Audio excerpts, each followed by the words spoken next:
गिरिवरदारी यशोदानंदन प्रजजन रंजन यशोदानंदन प्रजजन रंजन यमुना तीरा वनचारी यमुना तीरा वनचारी जय राधा माधव कुंज विहारी जय राधा माधव कुंज विहारी जय गोपीजन वल्लभा गिरिवरदारी जय गोपीजन वल्लभा गिरिवरदारी यशोदानंदन प्रजजन रंजन यशोदानंदन प्रजजन रंजन यमुना तीरा वनचारी यमुना तीरा वनचारी जय राधा माधव कुंज विहारी हरे कृष्ण कृष्ण कृष्ण हरे हरे हरे राम राम राम हरे हरे हरे कृष्ण कृष्ण कृष्ण कृष्ण हरे हरे हरे राम राम राम हरे हरे हरे कृष्ण कृष्ण कृष्ण कृष्ण हरे हरे हरे राम राम राम राम हरे हरे हरे कृष्ण कृष्ण कृष्ण कृष्ण हरे हरे हरे राम राम राम राम हरे हरे हरे कृष्ण कृष्ण कृष्ण हरे हरे हरे राम राम राम हरे हरे हरे कृष्ण कृष्ण कृष्ण हरे हरे हरे राम राम राम हरे हरे हरे कृष्ण कृष्ण कृष्ण हरे हरे हरे राम राम राम हरे हरे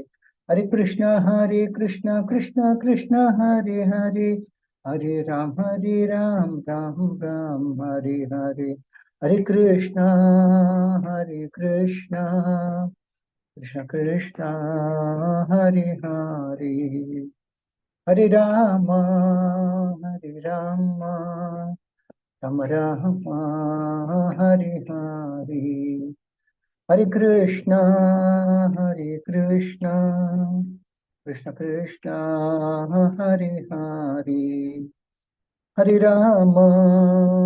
राम राम राम हरे हरे जय प्रभुपादा जय प्रभुपादा जय प्रभुपादा श्रील प्रभुपादा जय प्रभुपादा जय प्रभुपादा जय प्रभुपादा श्रील प्रभुपादा जय गुरुदेवा जय गुरुदेवा जय गुरुदेवा जय गुरुदेवा जय ओम विष्णुपाद परमहंस परमजप अष्टोत्तर सदस्य श्रीमती स्वयं श्री भक्तिवेदांत स्वामी श्रील प्रभुपाद की जय।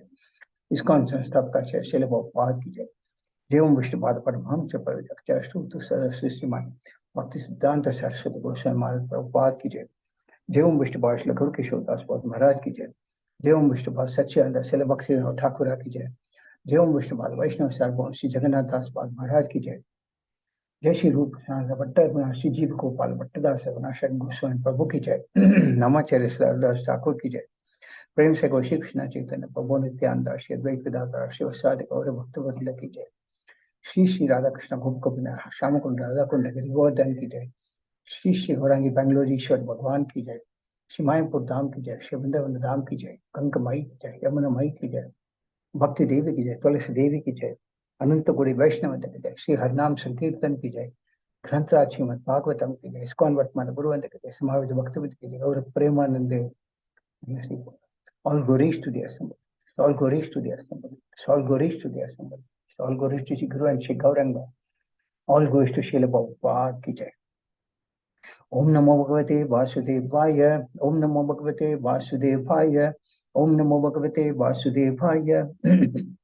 Narayanam namaskritya naram chaiva narottamam devim saraswati vyasam tato jayamudiraye nashtaprayeshu apatreshu nityam bhagavata sevya bhagavati uttama sloke bhaktir bhavati naishtigi. Hare Krishna, welcome you all to this Friday morning Srimad Bhagavatam class. Today we are discussing from Srimad Bhagavatam, Canto 4, Chapter 2, Text 21 and Text 22. First we'll read text number 21. ये तन्मर्त्यम् उद्दिश्य भगवती अप्रतिद्रुहि दुह्यति अज्ञः पृथक् दृष्टि तत्वतो विमुखो भवेत्. Translation Srila Prabhupada ki jai. Anyone who has accepted Daksha as the most important personality and neglected Lord Shiva because of envy is less intelligent, and because of visualizing in duality will be bereft of transcendental knowledge. The first curse by Nandishwara was that anyone supporting Daksha was foolishly identifying himself with the body, and therefore, because Daksha had no transcendental knowledge, supporting him would deprive out of one of transcendental knowledge. Daksha, Nandishwara said, identified himself with the body like other materialistic persons and was trying to derive all kinds of facilities in relationship with the body. He had excessive attachment for the body and relationship to the body with wife, children, home, and other such things, which are different from the soul. Therefore, Nandishwara's curse was that anyone who supported Daksha would be bereft of transcendental knowledge of the soul, and thus would be deprived of knowledge of the personality, supreme personality of Godhead. Text number 22. Griheshu bhuta dharmeshu sakto gramya sukechaya karmatantram vitanute vedavada vipannadihi. Griheshu bhuta dharmeshu sakto gramya sukechaya karmatantram vitanute vedavada vipannadihi. Griheshu bhuta dharmeshu sakto gramya sukechaya karmatantram vitanute vedavada vipannadihi. Translation Srila Prabhupada ki jai. Pretentiously religious householder life, in which one is attracted to material happiness and thus also attracted to the superficial explanation of the Vedas, robs one of all intelligence and attaches one to fruitive activities as all in all. Purport Srila Prabhupada ki jai. Persons who identify with bodily existence are attached to the fruitive activities described in the Vedic literature. For example, in the Vedas, it is said that one who observes the Chaturmasya above will attain eternal happiness in the heavenly kingdom. In Bhagavad Gita, it is said that this flowery language of the Vedas mostly attracts persons who identify with the body. To them, such happiness as that of the heavenly kingdom is everything. They do not know that beyond that is the spiritual kingdom or kingdom of God, and they have no knowledge that one can go there. Thus, they are bereft of transcendent knowledge. Such persons are very careful in observing the rules and regulations of household life in order to be promoted in the next life to the moon or other heavenly planets. It is stated that such persons are attached to Gramya Sukha, which means material happiness, without knowledge of eternal, blissful, and spiritual life. Om Agyanti Mirandasya Jnananjana Shalakaya Chakshurmiltamira Tasmai Shri Gurave Namah. Shri Chaitanya Manopishtam Stapitam Ena Bhutale Swayam Rupakadamakyam Tadati Swapadantikam Vandeham Shri Guru Shri Udapadakamalam Shri Gurun Vaishnavamscha Shri Rupam Sagrajatam Sagana Raghunathanvitam Samsajivam Sadvaitam Savadutam Parijana Saitam Krishna Chaitanya Evam Shri Radha Krishna Padan Sagana Lalita Shri Vishakanvitamscha He Krishna Karuna Sindhu Dheelapanto Jagatpade Gopesha Gopika Kanta Radha Kanta Namostute Taptakanchana Gaurangi Radhe Vrindavaneshwari Vrishabhanushte Devi Pranamami Haripriye Vanchakalpatarubhyascha Kripasindubhyacha Patitanam Pavanebhyo Vaishnavebhyo Namo Namaha. Jai Shri Krishna Chaitanya Prabhu Nityananda Shri Advaita Gadadhara Shri Vasadi Gaura Bhakta Vrinda Hare Krishna, Krishna Krishna, Hare Hare, Hare Rama, Rama Rama, Hare Hare. Muham karti vacharam pangam lange digrum etkapatam ham mande sigurum devatatnam paramattamadam Shri Chaitanya.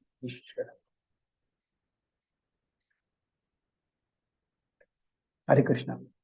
So just to give a brief on the previous couple of verses, there was a huge sacrifice that was being organized in which all the great personalities, like all the Prajapatis, like Lord Brahma, Lord Shiva, Daksha himself, a Prajapati, and many great rishis and saintly persons were all present in that sacrifice.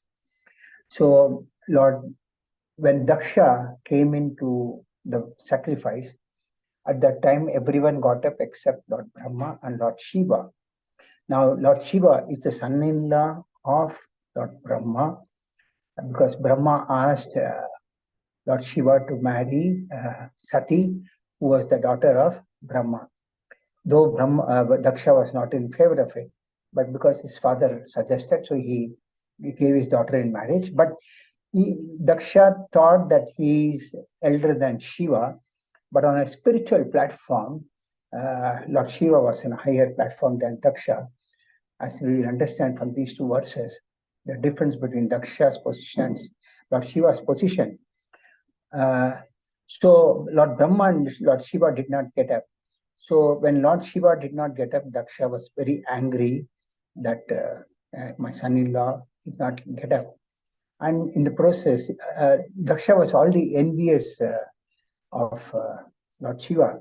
In the process, he cursed Lord Shiva. He gave that which was discussed in the previous verses. And here, what happens is that in return to that,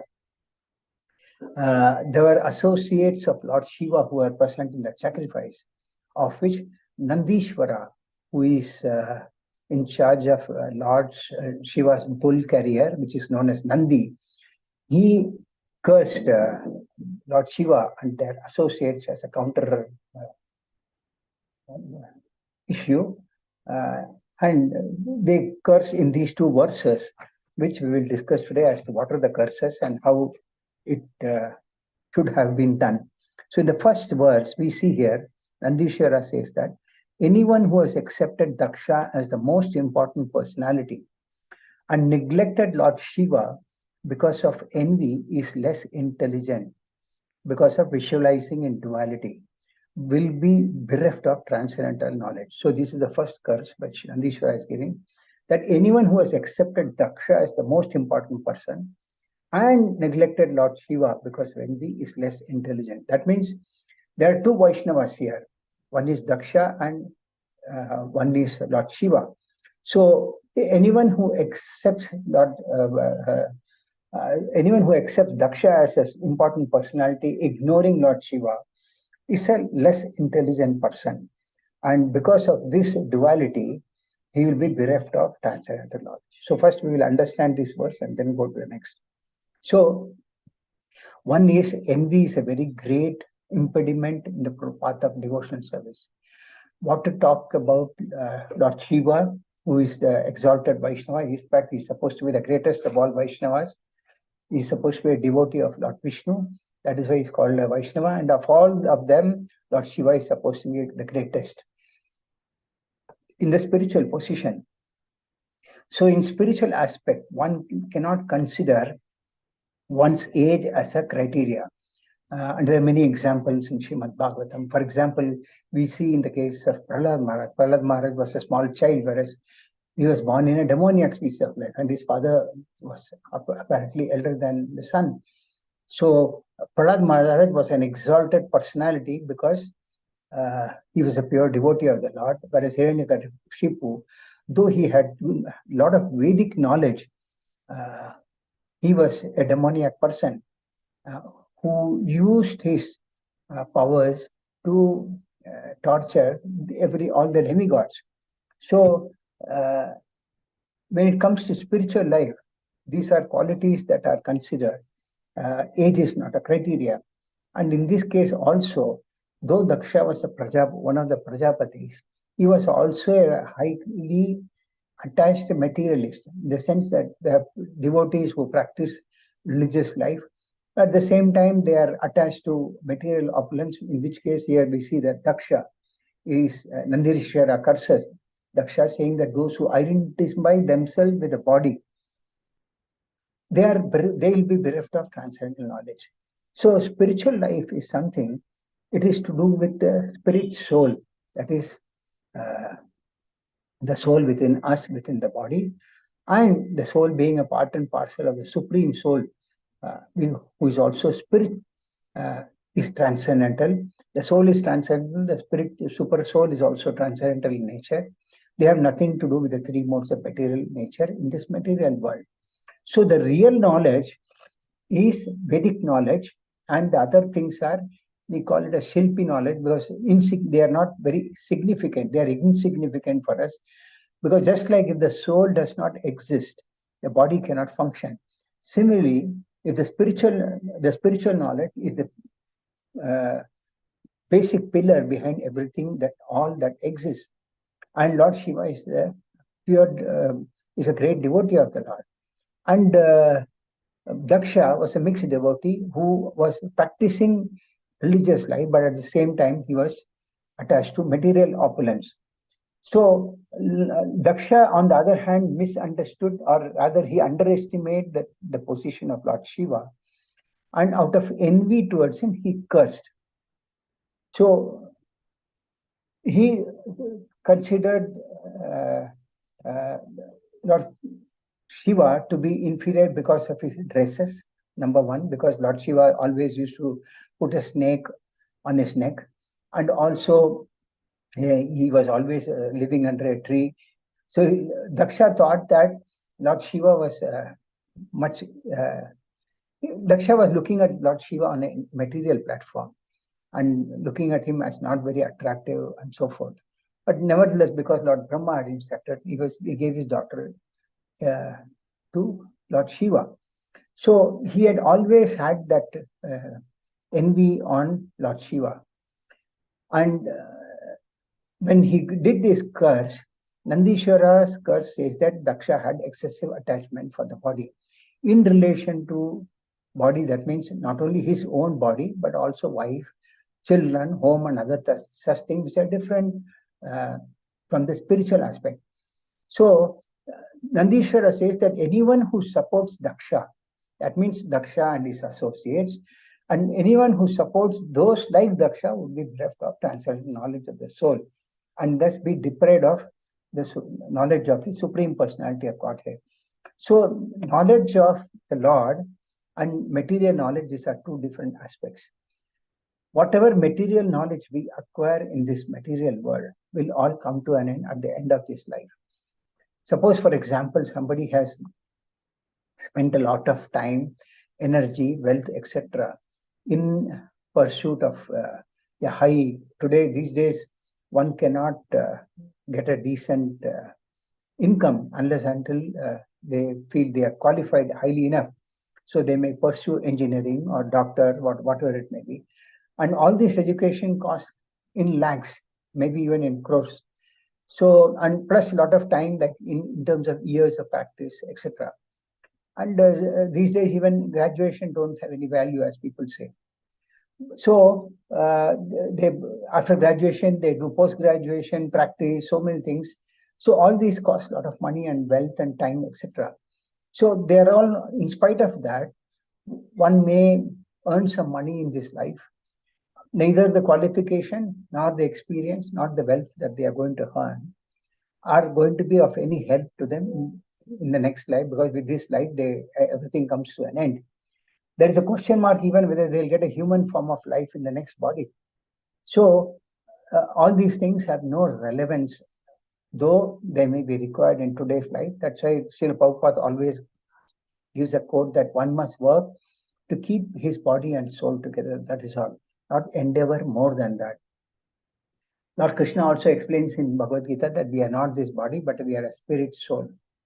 So similarly, there cannot be any important knowledge if the transcendental knowledge is ignored. So anyone who is now, like I mentioned in the previous classes, one cannot place his two legs on two different boats and try to cross over the ocean. If somebody tries to drown, he will fall in either one of the boats or he will fall into the ocean. So that means that one cannot practice both simultaneously, both material and spiritual life. Now, one might ask a question, yes, income is required, so material life cannot be ignored.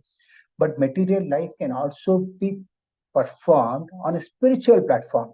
That means all the material activities, so-called material activities that we perform in the course of our life, for example, studies, or for example, our work, furthermore, our family, everything can also be performed on a spiritual understanding that they all are done as a service to Krishna. We can try to come to an understanding that, of course, Krishna himself says, Sarvasya chaham hridi sannivishta mattasmriti jnanam apohanam cha. That means all intelligence, knowledge, forgetfulness, everything comes from the Lord only, which we can understand by practically, even in our own lives. Many times we may forget. Suddenly we might remember, because the Lord within the heart as Paramatma is giving that intelligence. If the Paramatma does not permit a particular activity, then we don't get the intelligence to perform that activity also. But foolish people think that it is all one's own intelligence or one's own mind, one's own senses, etc. So, if the Paramatma, who is the sanctioning authority, does not permit, even the knowledge does not come. If he wants to inspire somebody to forget, the Lord will make one forget. So, all that we do is all by the mercy of the Lord himself. So, what happens is that we try to now we cannot live in our life secluded within the four walls of a room. So we have to associate, and the moment we associate with materialistic people, we also identify with our body and all materialistic opulences like family, wealth, car, house, etc. But none of them, many times people build a house, they may not be even destined to stay in that house. That may be their destiny. So these are all based on our karma, previous lives, and all these things, and we'll not delve deep into that. We develop those qualities, and here Nandishwara says that those who are associating with Daksha are like Daksha. So the curse is given that devotional, they will be bereft of transcendental knowledge. So if one tries to understand transcendental knowledge, but at the same time he wants to attach himself to material opulence, then what happens is that he will be bereft of transcendental knowledge. So for some time, we may be able to keep two legs on the two boats, but it doesn't work for a very long time. So like I said, sometimes one may either fall into the ocean, or that means in the ocean of birth and death, or sometimes what may happen is one may have to give up the spiritual life and be in material life, or one may have to take up the spiritual life seriously, but still continue the material life as a service to material activities, as a service to Lord, and make it convert it to spiritual, which is the only way out. So all that we see are temporary in nature in this material world. So there's a very nice quote that Srila Prabhupada always used to give in his classes.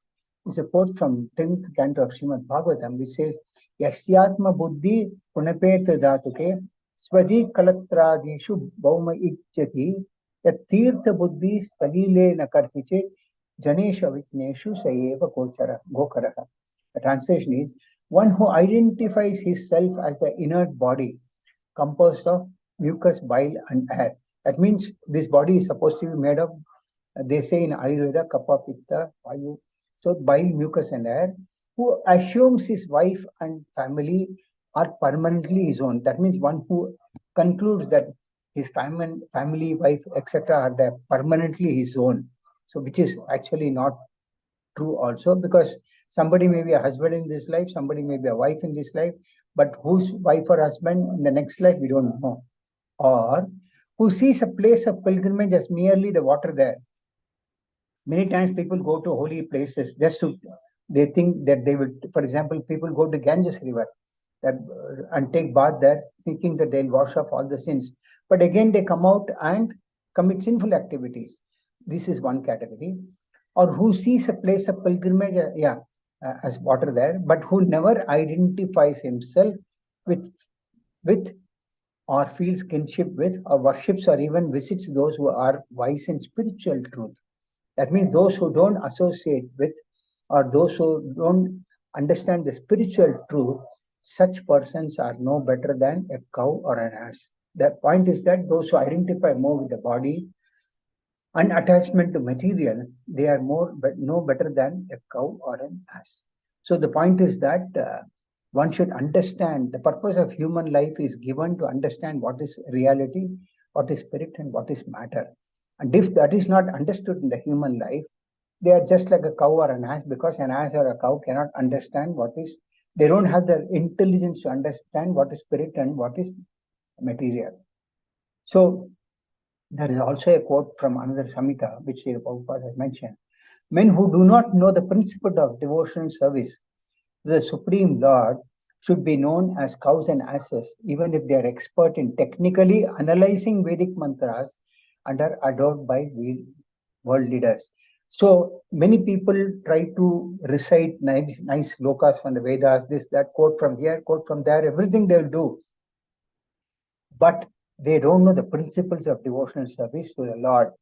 They are like cows and asses. Now, principles of devotional service, the Lord Himself says in Bhagavad Gita, Vedesya sarver ahameva vedyo. That means the Vedas are from me, but the purpose of Vedas is to know me.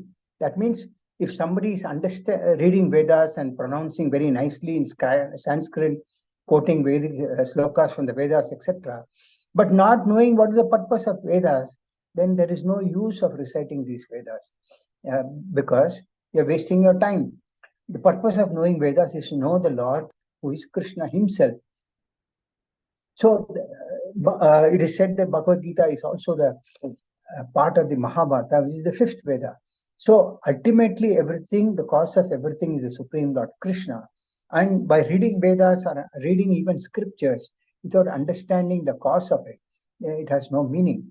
So here Nandishwara is identifying Daksha as those who, as a very materialistic person, and those who are associating with Daksha also are materialistic, who identify with the body, and they will be bereft of transcendental knowledge.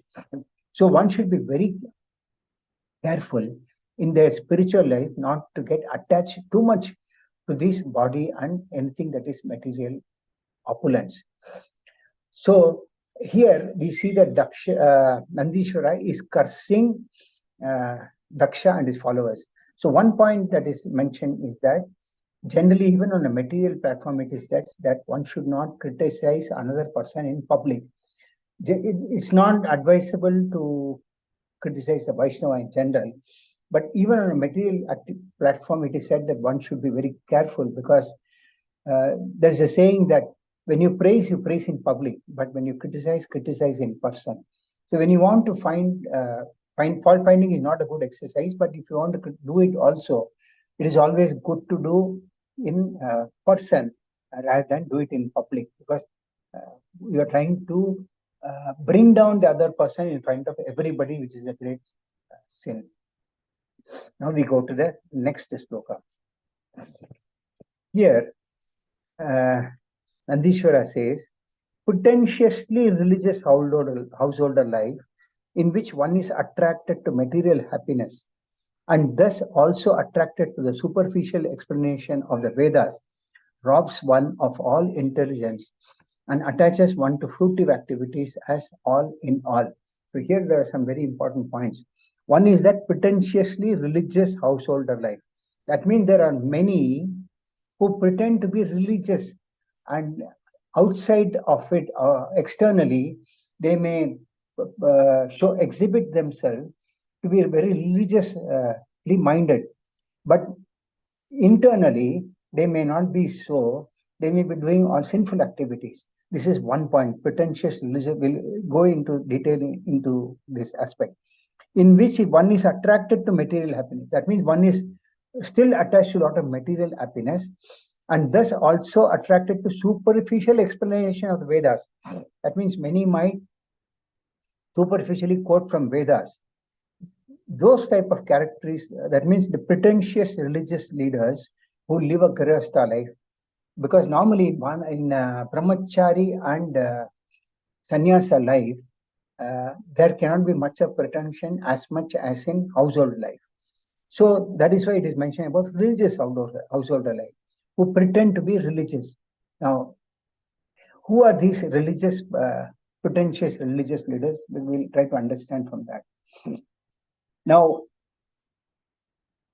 religion means, actually it includes 4 primary subjects. That means uh, some understand these as 4 pillars of religion, but they are basically the outward understanding of materialist people. That is, they practice religion. That is, they perform. It's called dharma, artha, kama, moksha.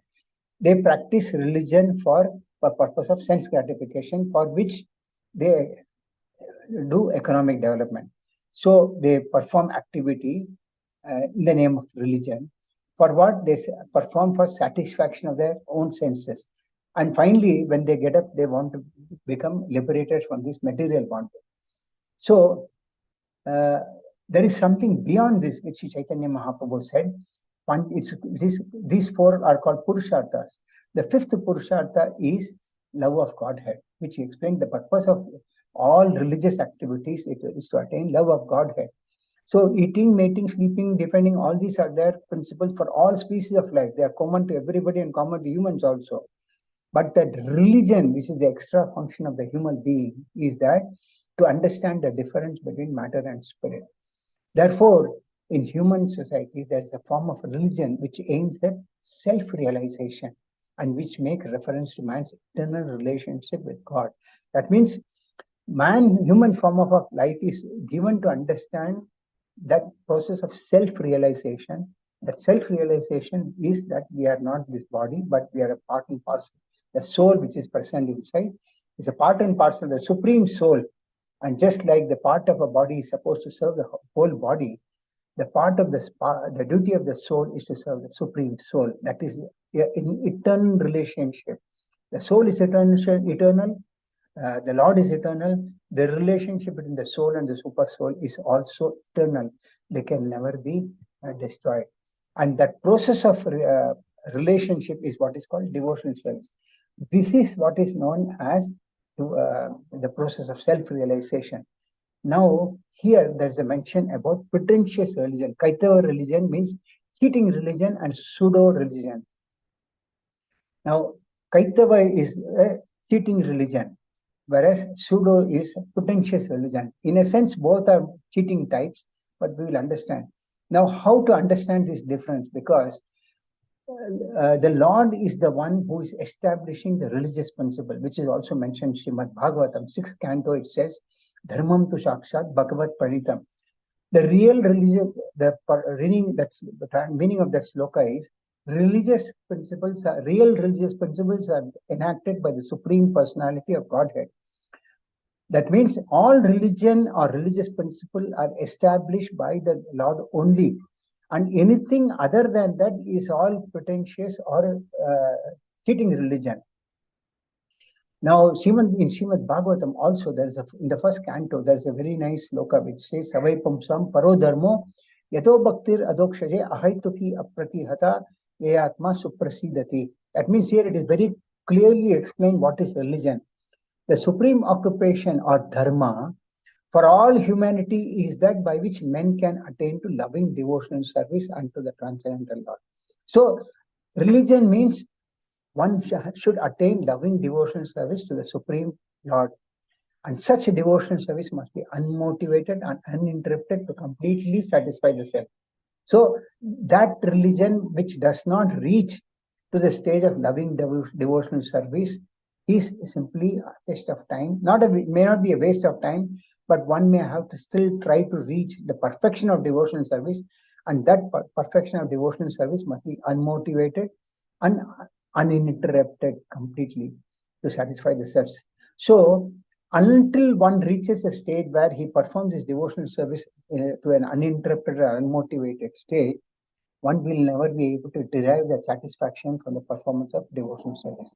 So one may take many lifetimes, as Srila Prabhupada many times said that one can completely perfect his life in one lifetime also. So those who identify themselves with bodily activities or fruitive activities in the Vedas, they are all coming under different sections. For example, given here in this particular sloka is the Karma Kanda section of the Vedas. Now, in Vedas, there are many sections: Karma Kanda, Jnana Kanda, Upasana Kanda, etc. Karma Kanda, part of it, they emphasize on ritualistic activities that are performed to attain something higher. Jnana Kanda has got more to do with knowledge, and Upasana Kanda has got some part of it related to worship. So, Karma Kanda section, there is mention of, for example, about the observance of Chaturmasya. So, in the 4 months of monsoon season, there is a vow called Chaturmasya vow. And it is said that those who observe this Chaturmasya vow, they attain heavenly kingdom and they get happiness. Yes, there may be some happiness. And many times people say that they want to go to moon planet and they can drink somarasa, which is like alcoholic beverage. It's not actually alcoholic, like an alcoholic beverage in this material world. So, but all these happiness that one tries to achieve are all temporary in nature. One may even perform charity. But by doing all those things, one may reach a higher planet, but they will never understand the truth in the higher planet also. Because the more one attains material opulence, one becomes attached to it. Like here also we see when we go out to preach, generally rich people, if you meet, they'll say, why do I need all this? I have everything in life. So similarly, if you go to a higher planetary system, there is no guarantee that one will advance in spiritual life. So that is why all these are temporary and they are not the purpose of religion. A real religion means to attain devotional service, which is unlimited and unmotivated. That is perfection of devotional service. Now, the happiness in the heavenly kingdom is also temporary, just like in earthly planet, because they are all a part of the heavenly earthly planet itself. Now, these practices, now there are many misconceptions like these that people propagate. For example, we see that some say work is worship. Some say demigod worship is the highest worship. Now, these are not worship based on the religious principles established by the Lord. People sometimes talk about Sanatana Dharma these days. Sanatana Dharma means one that leads to one's original constitutional positions. So, any other thing that comes that people propagate are not Sanatana Dharma, but they are all adharma. Now, if you go, for example, recollect, sometime back, even now there are so many institutions. Sometime back there was an institution. I don't know whether they are active today or not. I don't hear their names. There was sometime back there was an institution which propagated that religion means having sex as much as possible. And in fact, many prominent personalities like film stars and all, they left their industry and joined this movement. But then later on, they realized that this was a bogus movement and people actually fell down from their platform. And similarly, we see that there are many institutions, they say that so many mental speculation, they say so many things like you go to so and so place and you attain this. Anything that you do with the purpose of attaining something material is temporary, and trying to consider these as the real religion is a cheating religion. Now, sometimes you might see that many people grow a lot of beard, they grow their hair like normally women have, and they put a lot of tilak and all those things.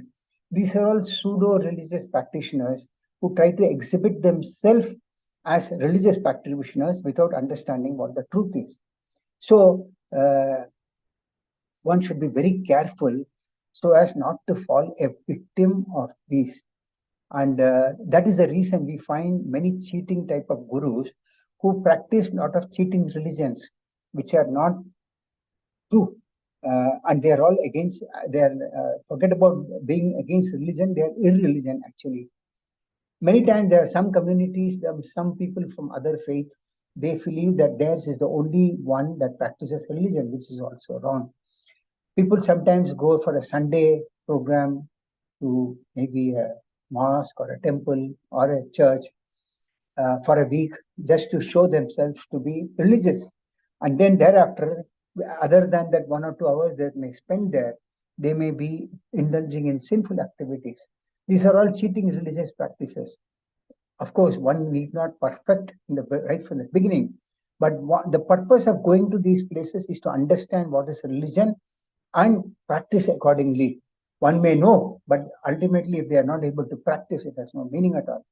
So that is why there are so many cheating gurus who exist, because those who want a shortcut to happiness without understanding what is true happiness, as this sloka is mentioned, is not material, it is spiritual. But those who are attached too much to these Vedic rituals, they come to the point of Gramya Sukha, which means material happiness. So trying to attain heavenly happiness, heavenly knowledge, and acquiring this, they are all cheating type of religion. Many times we see that people train themselves to be religious leaders because of descendancy in parental background. Father may be a great spiritual leader, but the son also claims to be based on his father's activities, but the son need not be the same. So like this, we have so many speculations that go on in today in the name of religion. So those who are pseudo religions or practitioners or irreligious people, they will be bereft of transcendent knowledge. So those who intend to indulge in these types of practices, they fall down on the material platform. In fact, many have to suffer in hellish planets. There was a quote sometime back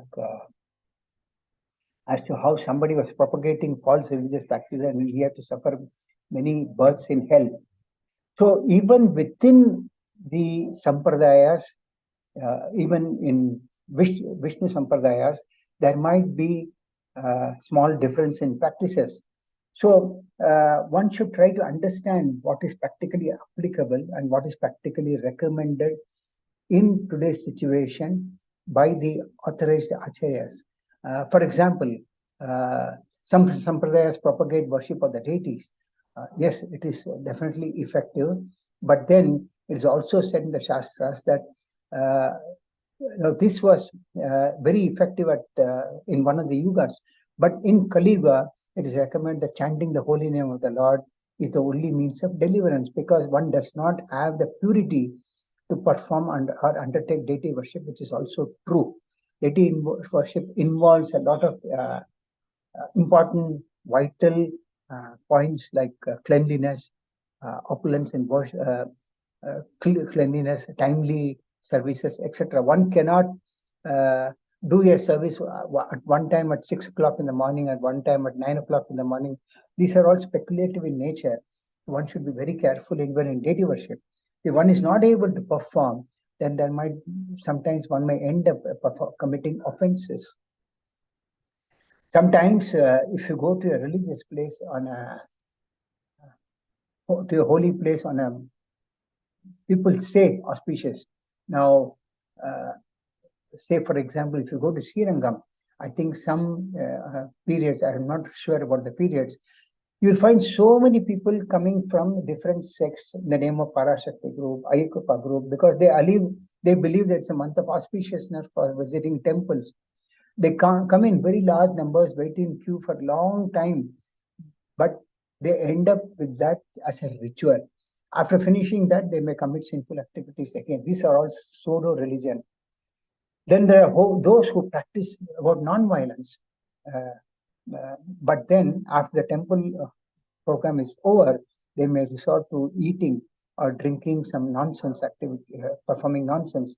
So every day we see a new definition comes out in the name of religion, and some might say, "I'm very happy." This is my way of understanding religion, but there cannot be any material happiness. So if one really thinks that one is happy, one should not be suffering from distress, because the soul is transcendental. But because they don't understand the true nature, they go through the dualities of this material world. So the best place to understand all the definitions of religion is to associate those who are religious, true religion. uh, that can be understood if you have a one genuine desire. If you have a cheating desire, the Lord as Paramatma will lead one to a cheating religion or a cheating guru. But one wants to understand the real truth, then the Lord as Paramatma inspires one to go to the right place. The soul is something that is looking all for satisfaction, not happiness, spiritual satisfaction, and that is on a transcendental platform. And no material activity can bring satisfaction to that soul, which is transcendental nature. It is said that the root meaning of the word dharma is that which sustains one's existence. A living being's sustenance of existence is to coordinate his activities with his eternal relationship with the Supreme Lord. That means dharma has nothing to do if it is without the Lord Krishna. So dharma means, religion means to be a servant of the Supreme Lord, that is Krishna. Krishna is the central pivot of all living beings and is the all-attractive living entity or eternal form or eternal amongst all the living beings and forms. This is the true religion. So this relationship of servant and served is the most congenial form of intimacy, and one can realize this only as devotional service progresses. And by progress in devotional service, actually one will come to a stage one will give up all the material attachments. So that is why it is always said in the that one must practice religion based on sadhu, shastra, and guru. So why these three are important? Because shastras or the scriptures mention or give in detail what is a religion. For example, in Bhagavad Gita itself, the Lord is mentioning about the flowery language of the Vedas. The Vedas look very flowery in terms of their presentation, but it attracts mostly persons who identify with the body. So to them, such happiness means attainment of heavenly happiness. They do not know that beyond this, there is a spiritual kingdom which is full of eternity, bliss, and knowledge. That means we attain our original constitutional position of eternity, bliss, and knowledge. This is also explained in Bhagavad Gita. But those who want, many times people read scriptures, but they want to take what is convenient to them, not what one should not take that way, but one should understand. Lord has given this explaining so that he also explaining what is ultimate. If you see the Bhagavad Gita itself, the Lord concludes by saying, Sarva Dharman Parityajya Mam Ekam Sharanam Vraja. That means he says that abandon all the other forms of religion and surrender unto me. And when that happens, he says, I will moksha isyami masuchaha. I will deliver you from all sinful reactions. So the Lord says that this is the supreme dharma, surrender unto me. But people don't want to surrender. They want to keep everything to themselves, and then once in a week practice their spiritual life for 2 hours. That is not the real surrender.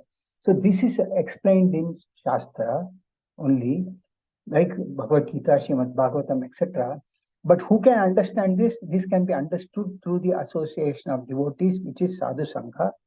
And also one needs a bona fide spiritual master to understand, because if one does not accept a bona fide spiritual master, then what happens is that one jumps from one to the other, for the purpose of convenience, which is also pseudo-religious practitioners. But so pure devotees appear to this material world to preach true religious principles and not pseudo-religion. So like others who are preaching irreligious practices, there are also pure devotees who come to this material world, like Ramanujacharya and Madhvacharya. They are all true religious leaders, and they appear for the purpose of showing true religious principles. So purpose of religion is actually to become free from material bondage.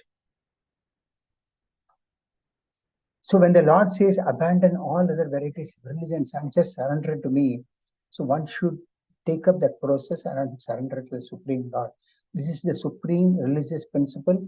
Other than this, there is no other religious principle that takes one to one's convenience or one's free will. So these are all practices of pseudo-religion or Kaitava religion. So with this, and such people who practice these types of religious practices, they will be deprived of with knowledge, bliss, and the eternity, which is the actual fact in spiritual life. So these are the two curses that Nandishwara gives. The sum and substance is that one who becomes too attached to material, body, wealth, etc., or one who practices pseudo religion or Kaitava religion, they will be deprived of transcendent knowledge. So this is one aspect of these two verses. That means one should not indulge in these religious practices. The other conclusion is that from these two slokas is that one should not curse others in public.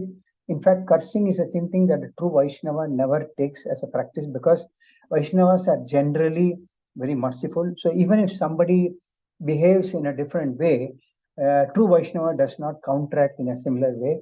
Rather, they take it as an arrangement of the Lord for maybe for a higher purpose, and rather behave in a very humble way and get out of that situation. This is how a true Vaishnava practices. They don't counter curse. So this counter curse is not a correct practice. These are three conclusions from these two slokas that we have discussed today. So any questions, any comments on these two discussions we had today? You can ask me.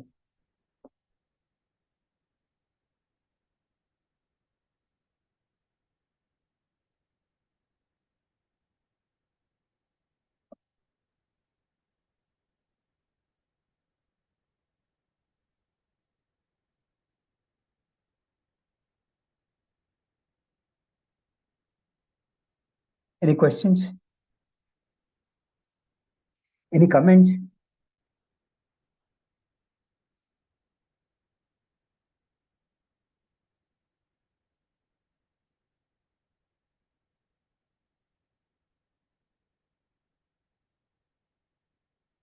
Anybody?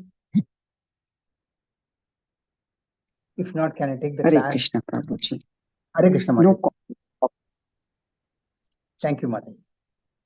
Anybody else? If not, can I take the class as closed? Very beautifully explained, Mataji. Thank you, Mataji. Very. Thank you. Thank you. So, Kantar Srimad Bhagavatam ki jai. Srila Prabhupada jai. Thank you all very much.